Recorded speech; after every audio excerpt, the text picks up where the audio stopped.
بسم اللہ الرحمن الرحیم۔ السلام علیکم ورحمۃ اللہ وبرکاتہ۔ دوستو، امید کرتا ہوں سب خیر خیریت سے ہوں گے۔ آج کی اس ویڈیو میں ہمارا موضوع ہے والدین کی اطاعت گناہوں کا کفارہ ہے۔ دوستو، ایک حدیث میں ابن عمر رضی اللہ عنہما سے روایت ہے کہ ایک آدمی نبی صلی اللہ علیہ وآلہ وسلم کے پاس آیا اور کہا، اے اللہ کے رسول صلی اللہ علیہ وآلہ وسلم، میں نے بہت سے گناہ کیے ہیں، کیا میری توبہ قبول ہو سکتی ہے؟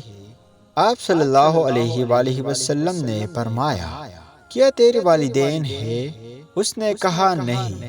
آپ صلی اللہ علیہ وآلہ وسلم نے فرمایا، تیری خالہ ہے؟ اس نے کہا ہاں۔ آپ صلی اللہ علیہ وآلہ وسلم نے فرمایا، تب تو اس کے ساتھ نیک سلوک کر۔ دوستی، اس حدیث سے معلوم ہوا کہ والدین کی خدمت سے، ان کے ساتھ اچھا سلوک کرنے سے اللہ تعالیٰ کبیرہ گناہوں کو بھی معاف فرما دیتے ہیں۔